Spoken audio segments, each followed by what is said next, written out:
buka hati, ku jamahan, berserah penuh di hadirat-Mu. Kau ambil alih seluruh hidupku di altar-Mu. Menyembah-Mu.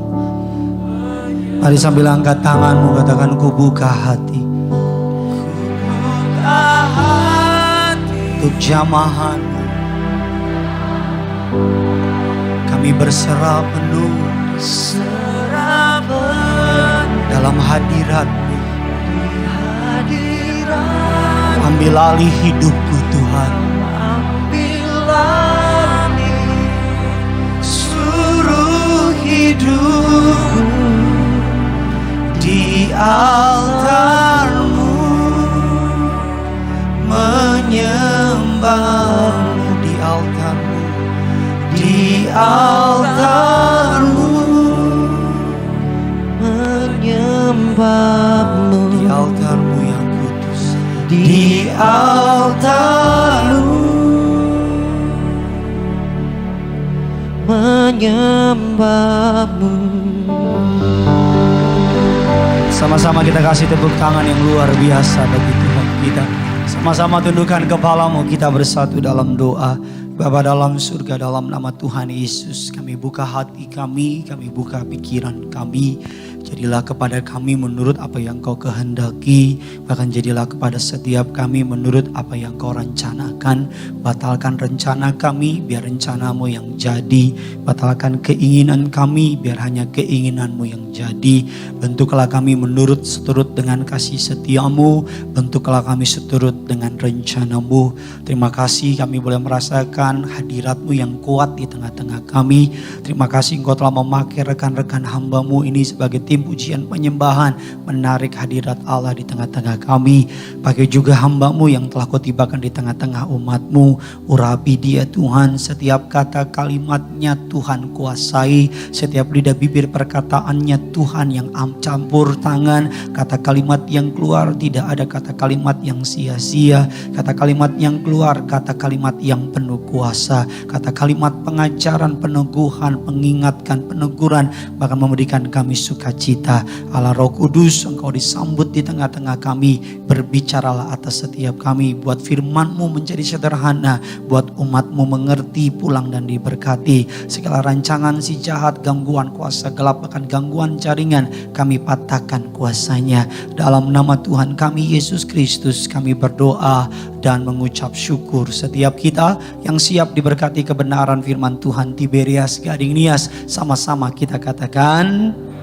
Kita kasih tepuk tangan yang luar biasa bagi Tuhan kita. Silakan duduk kembali saudara. Haleluya, puji Tuhan. Terima kasih kepada Tuhan Yesus Kristus atas kepercayaannya. Saya boleh melayani saudara pada siang hari ini. Terima kasih kepada Gembala Sidang, Bapak dan Ibu, Pendeta Dr. Yesaya Pariaji, Ibu Pendeta Darniati Pariaji, untuk kepercayaannya boleh melayani di Gereja Tiberias Indonesia. Terima kasih untuk sidang jemaat Allah yang boleh hadir memenuhi gereja di tempat ini. Terimalah salam dari mimbar ini. Shalom Tiberias. Masih belum semuanya di atas dan di bawah, di lantai 2 bisa lebih semangat lagi. Shalom Tiberias. Apa kabar semuanya saudara? Tuhan Yesus itu baik, amin. Ada banyak berkat, ada banyak mukjizat, ada banyak uang saudara.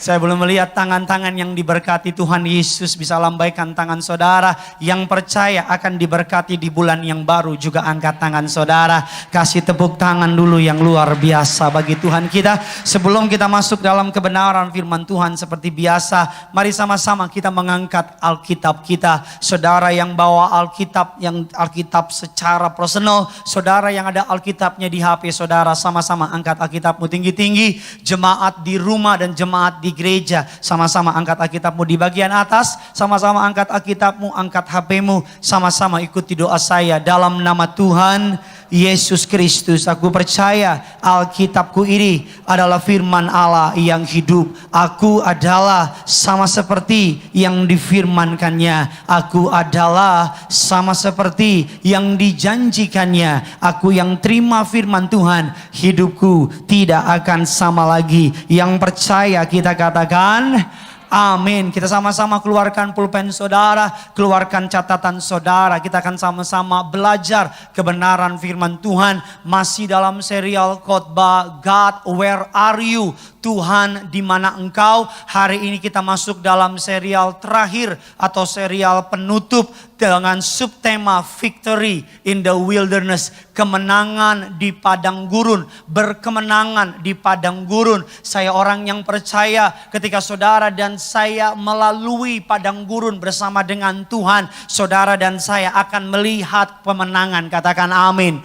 Ketika saudara melalui masalah demi masalah, saudara lewati bersama dengan Tuhan, saudara akan melihat tangan Tuhan yang kuat akan mengangkat saudara, memberi kemenangan. Katakan amin saudara. Saya katakan bahwa padang gurun berbicara mengenai masalah. Ketika saya bicara mengenai padang gurun, saya bicara mengenai yang namanya proses dari Tuhan. Ketika saya bicara mengenai padang gurun, saya bicara mengenai di mana Allah mendewasakan saudara. Ketika saya bicara mengenai padang gurun, saya bicara mengenai proses pencangkokan. Ini istilah tumbuh-tumbuhan. Allah cangkok saudara untuk saudara dan saya bertumbuh lebih lebat lagi untuk kemuliaan bagi nama Tuhan. Ketika saya bicara mengenai padang gurun, saya bicara mengenai masalah. Saya pelajari masalah ada 3 penyebab masalah terjadi dalam hidup orang percaya. Yang pertama, mengapa masalah terjadi dalam hidup orang percaya? Yang pertama, penyebab masalah terjadi atas hidup orang percaya karena kesalahan orang itu sendiri.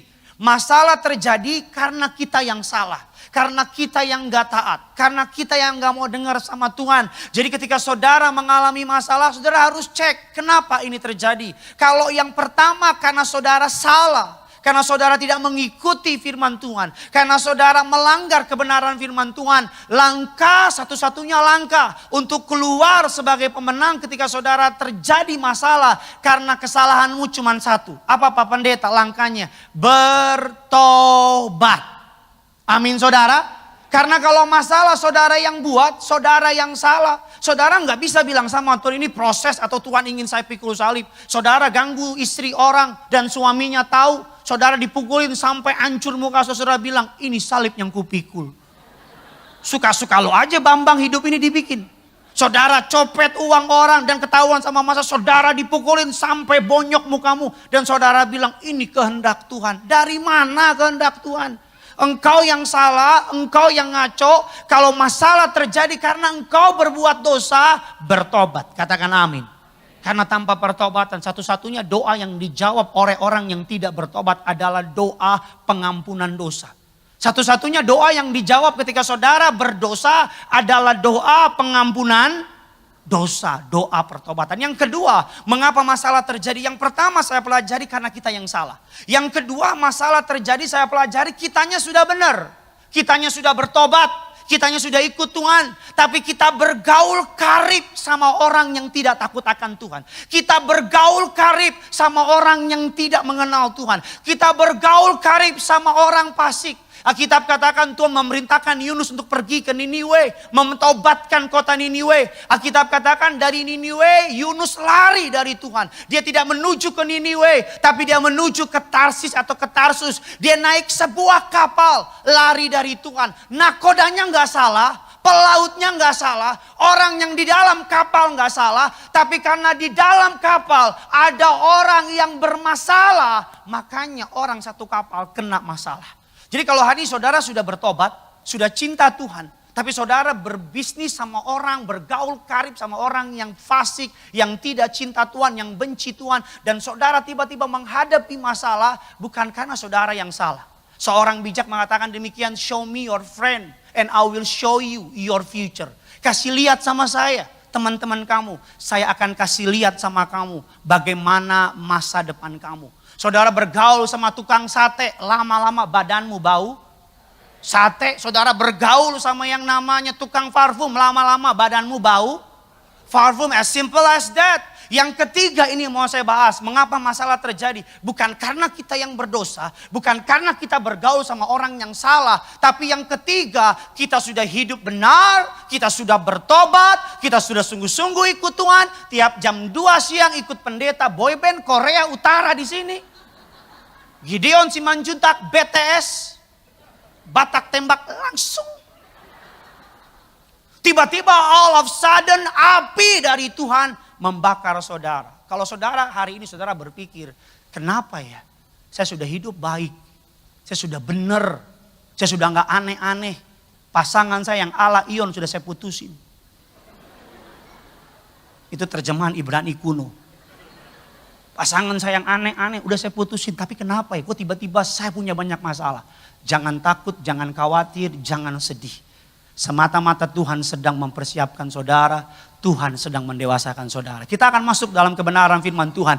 Bagaimana berkemenangan di padang gurun. Tiberias, Gading Nias, dan yang di rumah. Saudara siap diberkati?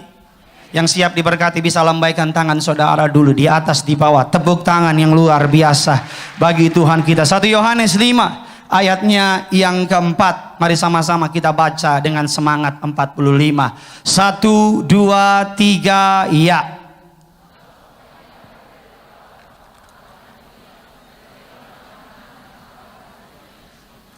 Sebab semua yang lahir dari Allah mengalahkan dunia. Dan inilah kemenangan yang mengalahkan dunia. Sama-sama kita baca. 1, 2, 3. Iman kita. Bukan hartamu yang mengalahkan dunia. Bukan hartamu yang mengalahkan masalah. Bukan koneksimu yang menolong engkau. Bukan koneksimu yang mengalahkan permasalahan saudara. Yang membuat engkau dan aku mengalahkan dunia. Imanmu kepada Kristus. Katakan amin. Karena tanpa iman tidak mungkin orang berkenan kepada Allah. Dalam kitab Ibrani, Alkitab katakan mata uang kerajaan surga bukan dolar, bukan emas. Tapi mata uang kerajaan surga adalah iman. Allah tidak melihat seberapa banyak hartamu ketika engkau berdoa. Mata uang yang surga akui adalah iman. Ketika ada iman dalam tubuh orang percaya, tidak ada hal yang mustahil bagi orang percaya tersebut. Iman tidak membuat segala sesuatunya menjadi mudah. Tetapi iman membuat segala sesuatunya menjadi mungkin. Saya ulang sekali lagi, iman tidak membuat segala sesuatunya menjadi apa? Mudah. Tapi iman membuat segala sesuatunya menjadi apa? Mungkin. Bagi orang yang mustahil punya anak walaupun gak mudah. Ketika dia beriman, gak tahu dari mana Tuhan kasih keturunan. Ada orang hari ini berdoa minta keturunan kan? Tapi ada banyak juga orang belum menikah, sudah melakukan percepatan, dapat keturunan. Lu jangan ketawa, lu bertobat. Kita masuk dalam kebenaran firman Tuhan. Sama-sama kita masuk dalam poin yang pertama. Bagaimana berkemenangan di padang gurun. Ini serial penutup saya. Bulan Desember nanti kita akan masuk dalam serial pembahasan mengenai Natal. Serial khotbah mengenai Christmas. Sama-sama kita baca bagaimana saudara dan saya berkemenangan di padang gurun. Yang pertama, bagaimana, apa yang harus kita lakukan? What should we do? Do things God's way. Bagaimana caranya berkemenangan di padang gurun? Lakukan dengan caranya Tuhan. Sama-sama bilang sama saya, caranya Tuhan. Bilang kiri kanan saudara, caranya Tuhan. Bilang sama yang baru ngomong, bukan cara kamu. Amin saudara. Saya tahu hari-hari ada banyak orang mulai putus asa. Saya dapat rasakan hari-hari ada banyak orang mulai pengen lakukan caranya dia. Saya tahu, saya rasakan dalam roh saya. Ada banyak jemaat Tuhan mulai lelah menanti caranya Tuhan. Tapi saya mau bilang sama saudara, sekalipun cara Tuhan kelihatannya lebih lama, kelihatannya lebih mustahil, kelihatannya lebih berat, jangan pilih cara dunia Pak. Jangan pilih cara dunia Bu. Anak-anak muda, ketika engkau menanti pasangan yang dari Tuhan, jangan pilih caranya dunia. Sekalipun engkau menanti lebih lama dari orang-orang lain. Sekalipun engkau lebih jomblo, lebih lama dari orang lain. Sekalipun Natal so dekat. Engkau bingung mau pegang lilin Natal dengan siapa. Saran saya, pegang lilin Natal satu pegang di sini. Kamera foto pakai gigi. Engkau bilang Christmas in harmony. Wih, hashtag jomblo. Saya mau bilang sama anak-anak muda di sini ya. Kalau pacaran tuh cukup mencintai sepenuh hati.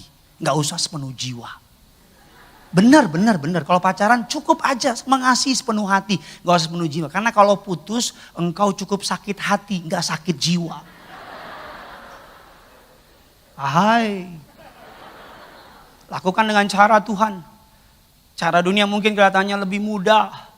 Saya tahu kita hidup di zaman yang serba instan. Kita buka dasar kebenaran firman Tuhan. Bilangan 20. Ayatnya yang ke-7 sampai dengan ayatnya yang ke-12. Saya baca ayatnya yang ke-7. Saudara baca ayat yang ke-8. Dan saya minta tolong sama saudara baca ayat yang ke-8, ke-10, ke-12. Kita sama-sama bacanya. Jangan awalnya gede, tengah-tengah mulai hilang, ending udah gak kedengeran lagi saudara. Bilangan 20 ayatnya yang ke-7. Tuhan berfirman kepada Musa. Ayatnya yang ke-8. Tiberias Gading Nias.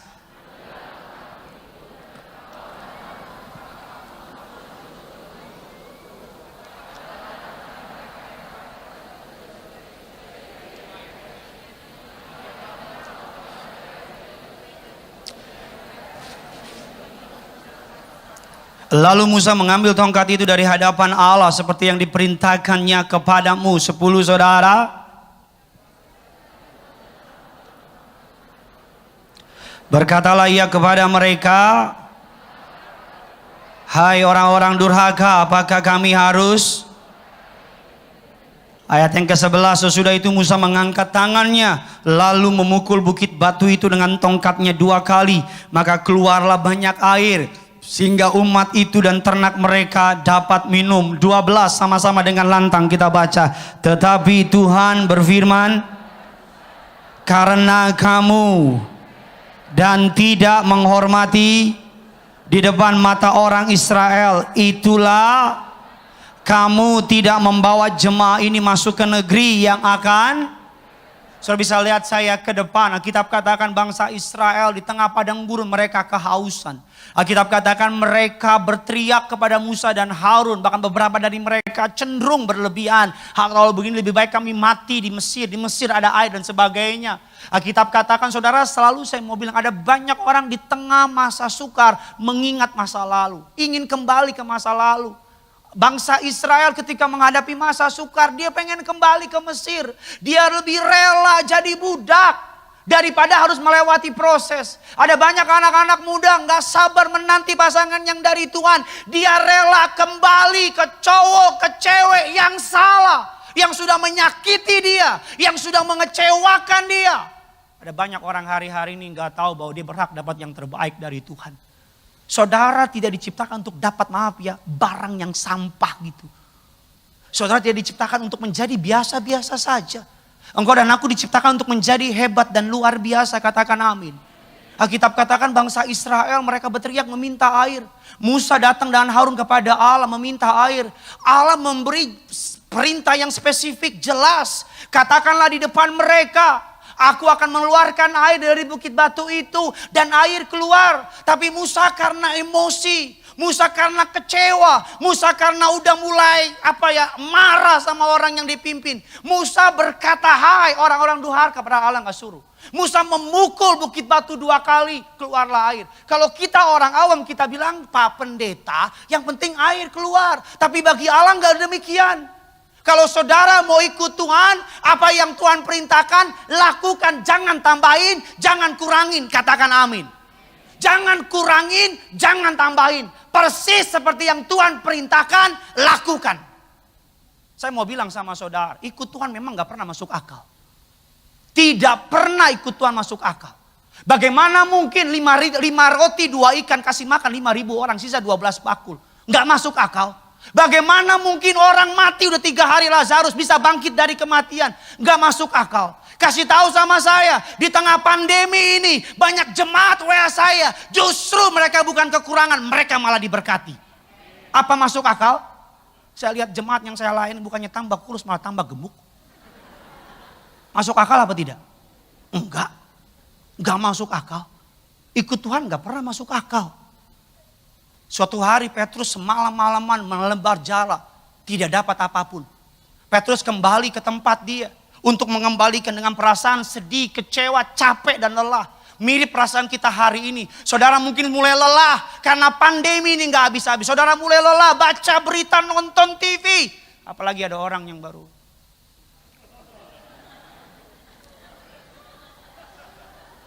Saudara tahu maksud saya. Live streaming. Capek, lelah. Gak dapat apa-apa. Seharian. Yesus datang. Yesus gak ngomong sama Petrus. Naik ke perahu Petrus. Khotbah depan orang banyak. Selesai Yesus khotbah, saya selalu bilang sama saudara. Apapun yang saudara lakukan demi Tuhan. Tuhan tidak pernah berhutang. Saya ulang sekali lagi, di lantai 3, lantai 4, lantai 2. Kalau engkau lakukan sesuatu bagi nama Tuhan. Tuhan tidak pernah berhutang. Amin saudara.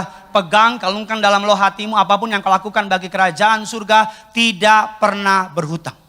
Tuhan kita. Yesus naik ke atas perahu. Dan Yesus bilang apa? Yesus tahu, dia gak asal pergi aja. Dia gak bilang, terus thank you ya. Tapi dia bilang, Petrus bawa perahu ke tengah. Sampai di tengah Yesus bilang sama Petrus, tebarkan jalamu di sebelah kanan. Apa jawab Petrus? Semalam-malaman kami menebar jala.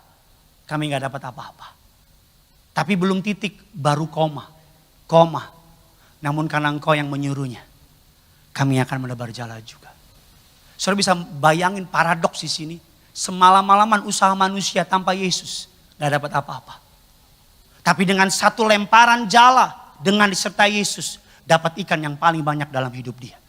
Saya ulang sekali lagi, usaha manusia semalam-malaman. Gini loh, tepuk tangan apa enggak? Lo tentuin gitu.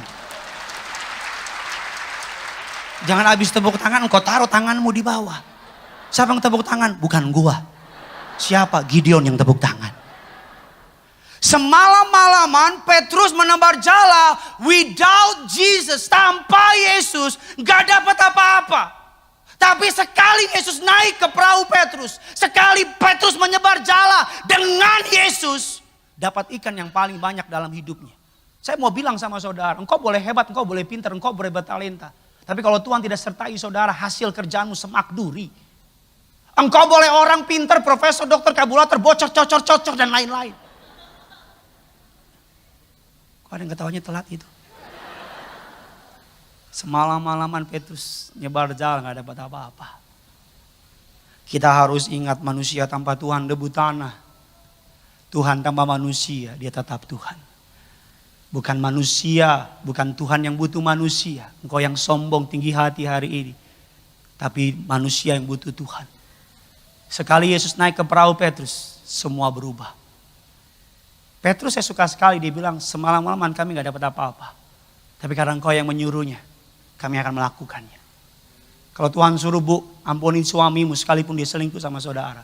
Ampuni. Kalau Tuhan suruh berkati orang lain, sekalipun dompetmu butuh diberkati. Lakukan. Awalnya gak masuk akal. Saya awal-awal ikut Tuhan. Latar belakang saya S1 saya hukum. Saya jadi full timer di gereja Tiberias Indonesia. Awal-awal karena baru yang namanya volunteer saudara. Dapat uang makan besar. Berapa? 20.000. Satu hari sama teman saya. Pendeta Samuel Ricky di sini. Kami sama-sama jadi volunteer di gereja. S1 sarjana hukum jadi volunteer. Saya ikut Tuhan. Orang pada bilang, lu mau makan apa lu? Mau makan Alkitab lu? Sampai hari ini saya gak pernah makan tuh halaman Alkitab. Sampai hari ini. Awal-awal ikut Tuhan gak masuk akal. Lakukan dengan cara Tuhan, bukan dengan cara manusia. Saya buktikan sama saudara Yohanes 6.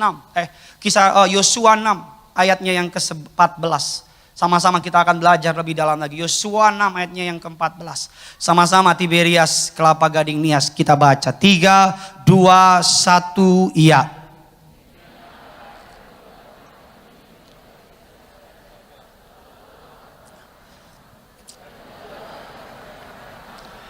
Alkitab katakan Yosua hendak diperintahkan Allah untuk menaklukkan sebuah kota yang terkenal dengan pertahanannya. Berkubu, memiliki pengawal dan sebagainya. Nama kotanya Yeriko. Kalau saudara pernah ke Yeriko, ada yang pernah ke Israel angkat tangan? Ke tanah perjanjian? Tanah Abang? Kalau saudara ke Yeriko, saudara akan tahu kota berkubu. Kota yang besar, kota yang kuat. Yosua berpengalaman berperang, dia ahli strategi, dia berperang dengan hebat. Tetapi ketika menghadapi bangsa Yeriko atau kota Yeriko, Allah memberikan strategi berperang yang lain daripada yang lain. Apa strateginya? Bukan menyerang dari pintu depan. Apa strateginya? Bukan naik dari atas. Apa strateginya? Bukan memotong aliran air. Apa strategi? Bukan melempar batu. Tapi apa? Setiap 1 hari puterin sekali. Bukan hanya puterin 1 kali, tapi setiap puterin gak boleh ngomong 1 kata pun. Alias suruh diem. Saya pelajari dalam pelayanan saya, puasa makan gampang. Puasa minum gampang. Tapi moncongmu ini puasa. Ini moncong suruh puasa. Apalagi ibu-ibu. Kalau ada ibu-ibu 1 hari gak ngomong, saya jamin besok Tuhan datang. Moncong suruh puasa. Moncong suruh puasa. Bayangin ya, Yosua. Saya punya kenalan seorang letnan kolonel angkatan darat. Ahli strategi peperangan. Saya tanya, Dan kalau komandan kamu suruh berperang hadapin musuh yang hebat, strategi gak masuk akal, apa yang kamu lakuin? Dia akan bilang, are you crazy sir? Masa sih strategi seperti ini? Tuhan sedang merendahkan intelektual bangsa Israel pada hari itu. Tuhan mau bilang sama bangsa Israel, tugasmu bukan bertanya tapi percaya. Ada banyak orang bertanya-tanya sama Tuhan tapi gak percaya. Buat apa engkau tanya tapi gak percaya? Kenapa Tuhan? Kenapa Tuhan? Tapi gak percaya. Kalau engkau bertanya dan engkau percaya jauh lebih baik. Saya bayangin jadi Yosua. Hari pertama dia muter. Orang di tembok Yeriko tengok. Tuh Yosua kenapa? Yos ngapain lo? Yos mau ngomong. Dia ingat gak boleh ngomong. Hari kedua dia muter lagi. Hari ketiga orang di Yeriko ambil HP-nya. Instastory. Orang gila. Udah di-upload, di-tag lagi ke Yosua. Orang gila. Ini akun IG-nya. Saya mau bilang sama saudara, ikut Tuhan gak pernah masuk akal. Gak pernah. Ketika Tuhan panggil Bapak dan Ibu Pariaji untuk mendirikan sebuah gereja yang besar, Tuhan suruh Pak Pariaji merayakan Natal di GBK. Pada hari itu Pak Pariaji merayakan Natal di desa-desa. Pak Pariaji bilang sama Tuhan, gimana bisa memenuhi GBK? Gak masuk akal. Ngomong-ngomong tahun ini gak ada perayaan Natal di GBK, gak ada. Karena izinnya gak boleh juga, kan gak mungkin jaga jarak, bisa sampai lapangan tembak Senayan kita jaga jarak. Saudara ibadah datang di Senayan, ada yang sampai di Sudirman. Malam, di situ udah we wish you Merry Christmas. Saudara masih malam.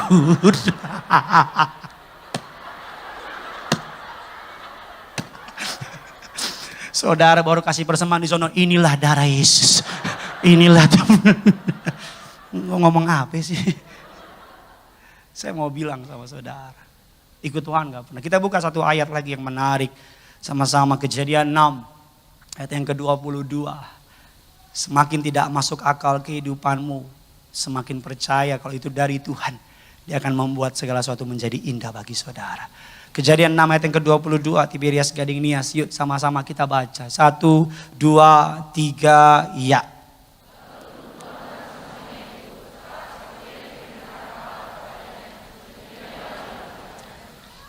Kita ganti kata Nuh dengan nama saudara pribadi lepas pribadi. Sekali lagi kita baca 1, 2, 3 ya. Lalu Gideon melakukan semuanya itu. Allah kepadanya demikianlah apa dilakukannya. Saudara mau tahu apa yang Allah perintahkan kepada Nuh? Membangun sebuah batra. Salah satu buku dari karangan seorang hamba Tuhan John Maxwell dengan judul buku Walking with the Giant. Pada masa itu belum pernah turun hujan ke muka bumi. Jadi ketika Tuhan bilang akan ada air bah, Nuh bukan orang Batak, dia nggak ngerti. Kalau Nuh marganya Simanjuntak, bah. Nggak ngerti Nuh nggak ngerti. Bahkan Alkitab katakan dalam Kejadian 7, Nuh perintahkan, Allah perintahkan Nuh untuk apa? Binatang-binatang yang ada di muka bumi harus dibawa masuk ke dalam bahtera Nuh. Binatang yang haram 1 pasang, binatang yang tidak haram 7 pasang yang tidak haram. Burung di udara sepasang demi sepasang harus masuk ke bahtera Nuh. Nuh belum punya WA para binatang. Nuh nggak bilang shalom, nggak, shalom, mut, shalom jang, dan lain-lain. Tapi Alkitab katakan apa? 7 hari. Saya mau tanya, apakah masuk akal? Memasukkan semua binatang di seluruh dunia, sepasang demi sepasang. 7 hari waktunya. Apakah itu make sense apa tidak? Mungkin apa tidak? Bisa apa tidak? Enggak bisa. Tapi Alkitab katakan apa? Binatang demi binatang datang kepada Nuh. Masuk ke dalam bahtera. Enggak masuk akal. Bahkan binatang yang haram sekalipun. Kaki pendek, hidung pesek. Saya tahu itu binatang paling terakhir masuk itu. Tahu dari mana? Iman saya mengatakan itu. Jadi ketika Nuh mau berangkat, anaknya tanya, Pi udah siap belum? Tunggu satu binatang. Ketika mau jalan, lewat ya. Nuh bilang, aman negara, masuk. Aman negara, kata Nuh.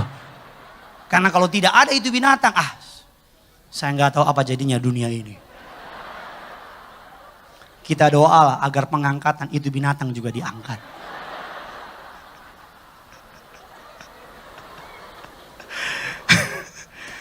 Cerita ada engkau di Manado.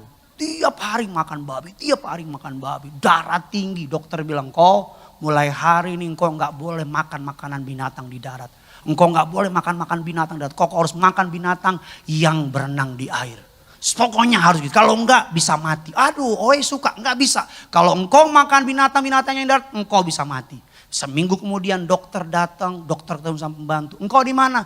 Lagi di laut. Dokter bilang, seneng. Nih engkau cari makanan di laut. Sampai di laut ditanya, kau lagi apa? Lagi ngajarin babi berenang katanya.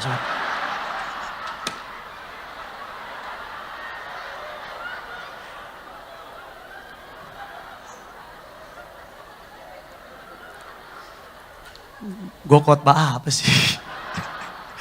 Yang kedua, bagaimana saudara dan saya bisa meraih kemenangan di padang gurun. Yang pertama, lakukan dengan cara Tuhan. Bilang kiri kanan saudara, lakukan dengan cara Tuhan. Yang kedua, bagaimana saudara dan saya bisa meraih kemenangan, berkemenangan di padang gurun. Ini kesukaan saya.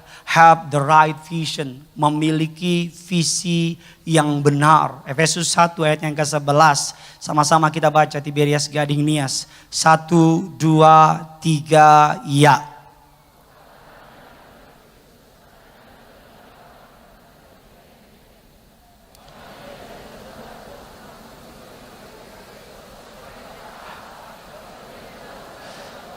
Bekerja menurut apa?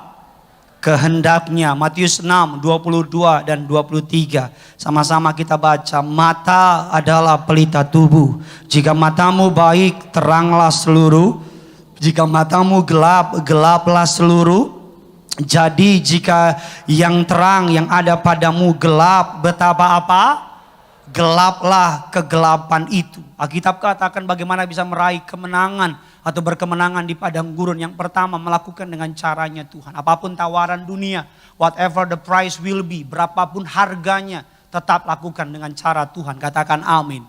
Alkitab katakan yang kedua, memiliki visi yang benar, pandangan yang benar, ngerti gitu. Alkitab katakan di dalam Kristus. Saudara dan saya di luar Kristus engkau tidak dapat berbuat apa-apa. Alkitab katakan tapi di dalam Kristus engkau berbuah banyak. Katakan amin. Mata adalah pelita tubuh. Caramu melihat masalah, caramu memandang keadaan akan menentukan apa yang saudara lakukan, apa yang saudara decide. Saya mau bilang sama saudara, tentukan hari ini. Melihat seperti Kaleb dan Yosua. Alkitab katakan 12 orang melihat tanah Kanaan. 12 mereka melihat tanah yang subur, berlimpah susu dan madu. Tapi di antara mereka juga melihat ada raksasa, ada suku yang hebat, ada bangsa yang kuat, bangsa yang suka berperang. Bangsa Israel gak pernah berperang, Pak. Bangsa Israel adalah bangsa bangunan. Tukang bangun, bukan tukang berperang. Bangsa Israel adalah bangsa yang manja, cuman banyak mau aja gitu. Alkitab katakan apa saudara? Mereka 12 kembali melihat yang sama. Tempat yang sama. Tapi 10 bilang gak mungkin kita menang. Tapi 2 orang bilang kalau Tuhan yang sertai kita pasti berkemenangan. Amin saudara. Makanya saya mau bilang ya. Kadang-kadang pikiran kita harus bertobat. Kadang-kadang pikiran kita yang membatasi kuasa Tuhan. Kadang-kadang pikiran kita yang membuat kita gak bisa melihat perkara-perkara hebat dan gagah perkasa. Amin saudara. Saya teringat seorang petinju yang terkenal namanya Laila Ali. Anak dari petinju legendaris namanya Muhammad Ali. Laila Ali bertinju memperebutkan suatu gelar juara. Melawan musuh yang terkenal. Ini kisah nyata. Di babak pertama, di ronde pertama habis dia dipukulin. Ronde kedua habis, ronde ketiga habis, ronde keenam Laila Ali hampir jatuh, hampir KO. Tapi ketika dia hampir jatuh, dia bangkit, tiba-tiba dia bertarung seperti orang beda, seperti orang yang bukan seperti pada umumnya. Dan akhirnya dia pukul musuhnya jatuh dan kalah dan dia menang. Ketika dia menang, press conference wartawan bertanya, kenapa kamu di ronde pertama sampai ronde ke-6 seperti orang beda? Tapi di ronde terakhir, kamu ketika mau jatuh tiba-tiba kamu bangkit dan kamu bertarung berbeda dari yang lain. Apa rahasianya? Apa jawaban Laila Ali? Dia bilang, saya ingat siapa papa saya. Papa saya juara dunia. Papa saya petinju legendaris. Papa saya orang hebat. Saya anaknya papa saya. Kalau papa saya bisa, saya pasti bisa. Kalau papa saya mampu, saya pasti mampu. Ingatan akan papanya membuat dia bertarung dengan kuat. Hari ini kalau engkau menghadapi masalah, seberat apapun masalahmu, ingat engkau tidak sendiri. Engkau punya Bapa yang di surga. Bapa yang senantiasa memelihara saudara. Bapa yang senantiasa memberkati saudara. Katakan amin. Kita punya Bapa di surga. Bagian yang ketiga, yang terakhir, bagaimana keluar sebagai pemenang. Imam musik boleh maju ke depan. Yang pertama kita patutkan lakukan dengan caranya Tuhan. Yang kedua Alkitab katakan keluar sebagai pemenang, memiliki visi yang benar. Yang ketiga bagaimana keluar sebagai pemenang. Count it all joy. Hitunglah itu sebagai apa? Sukacita. Yakobus 1 ayatnya yang kedua. Sama-sama kita baca. 3, 2, 1, ya. Apabila kamu jatuh ke dalam, bilang kiri kanan saudara, anggaplah sebagai suatu kebahagiaan. Mungkin saudara baca itu bilang, gila kan orang Kristen ya. Kok ngadapin masalah dianggap sebagai kebahagiaan? Karena kita memiliki sudut pandang yang berbeda. Kita tahu kalau Bapa kita proses kita bukan untuk kejahatan. Tapi Bapa proses kita untuk kebaikan kita. Katakan amin. Alkitab katakan demikian. Sama-sama kita baca. Nehemia 8 ayatnya yang ke-11. Sama-sama. 1, 2, 3, ya.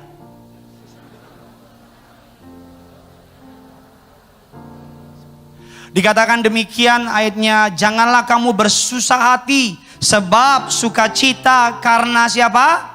Karena Tuhan itulah perlindunganmu. Perbedaan antara sukacita dan bahagia. Happiness and joy. Ada banyak orang kesulitan membedakan itu. Ada banyak orang berpikir bahagia dan sukacita itu sama. Padahal enggak. Alkitab katakan bahagia datangnya dari dunia. Dari luar. Sukacita datangnya dari dalam. Bahagia itu internal. Sukacita itu internal. Bahagia itu eksternal, dari luar. Dikatakan demikian, bahagia bersifat sementara, sukacita bersifat apa? Saudara pergi ke Dufan, teriak-teriak kayak orang, wah! Sampai di rumah. Apakah bahagia ikut saudara? Enggak. Saudara ke gereja walaupun kau punya masalah, engkau nangis, worship God, nyembah Tuhan, air matamu habis.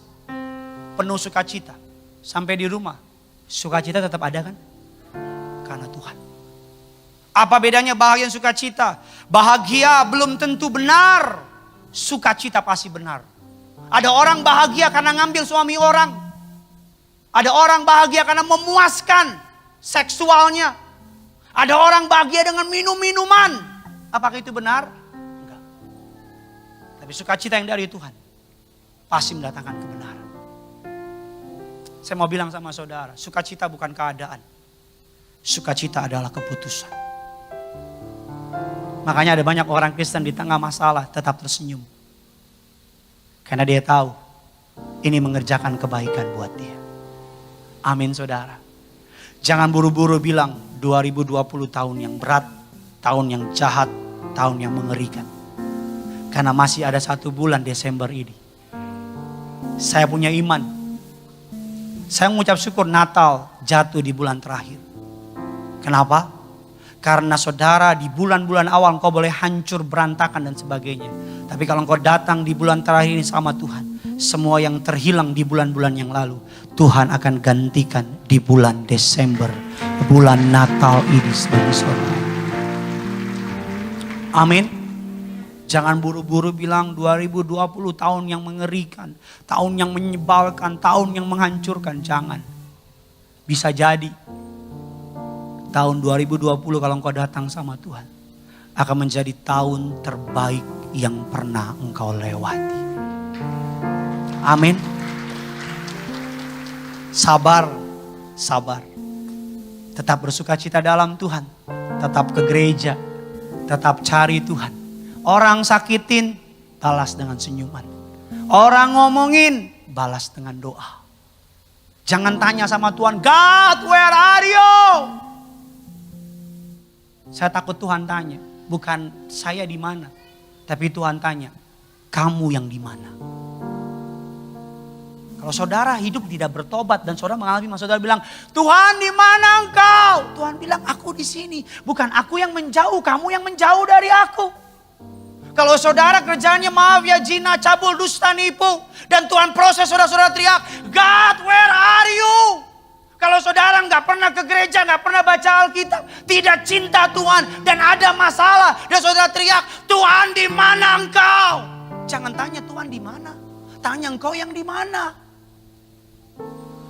Mungkin saja engkau yang menjauh dari Tuhan, bukan Tuhan yang menjauh dari engkau. Mungkin saja bukan Tuhan yang lari dari saudara, saudara yang lari dari Tuhan. Kalau saudara tanya, God, where are you? Dia Immanuel, Allah beserta kita. Allah presence ada saat ini, ada di hari depan. Allah selalu ada buat saudara dan saya. Tutup Alkitab kita, tepuk tangan di atas kepalamu. Kemuliaan bagi nama Tuhan. Sama-sama kita bangkit berdiri, kita datang sama Tuhan. Haleluya. Sama-sama kita datang sama Tuhan. Kita bangkit berdiri. Kita datang sama Tuhan. Kau datang dengan suamimu, dengan istrimu, pegang tangannya. Kau datang sendiri, taruh tangan kirimu di dada. Angkat tangan kananmu di hadapan Tuhan. Jalanmu tak terselami oleh setiap hati kami. Penyertaanmu sempurna dalam hidup kami. Haleluya. Jalanmu tak terselami oleh setiap hati kami. Namun satu hal ku percaya, ada rencana yang indah.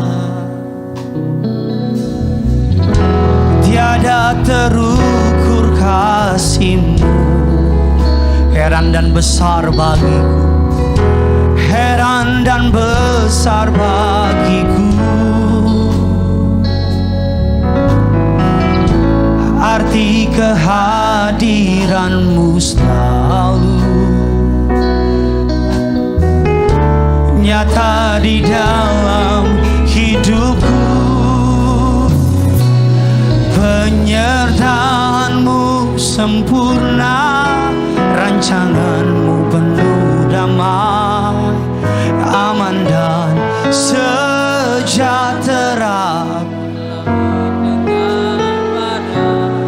Ingin ku selalu bersama,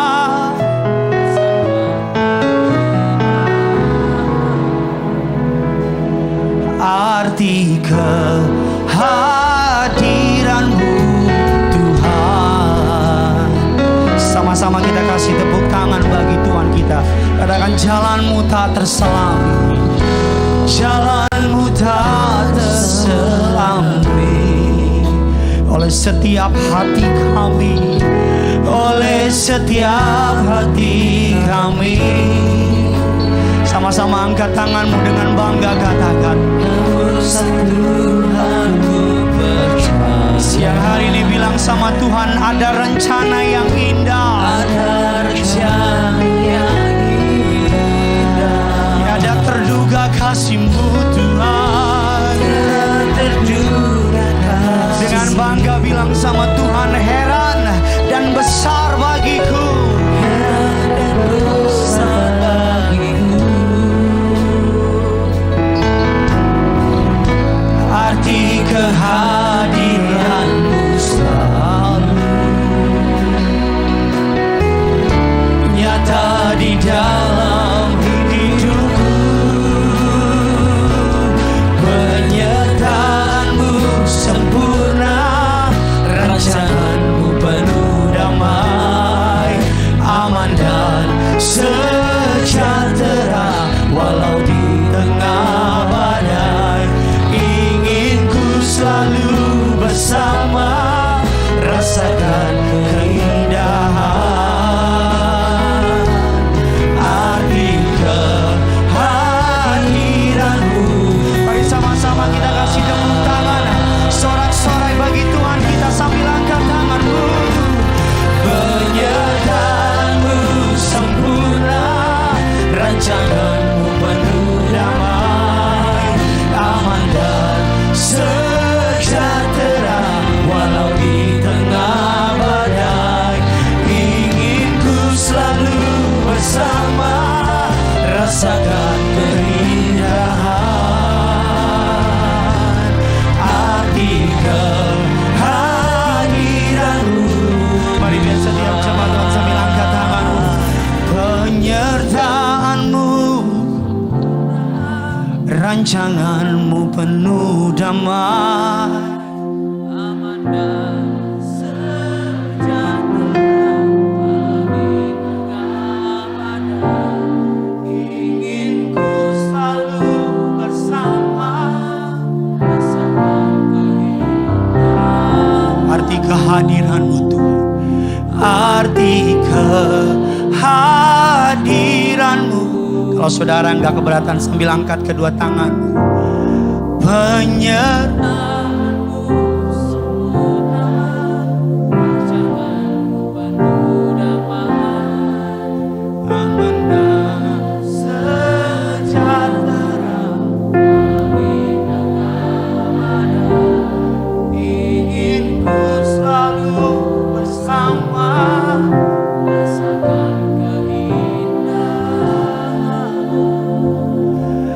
arti kehadiran-Mu Tuhan. Sama-sama sekali lagi kita kasih tepuk tangan, sorak-sorai bagi Tuhan kita. Penyertaan-Mu, penyertaan-Mu sempurna, rancangan-Mu penuh damai, aman dan sejahtera walau di tengah badai.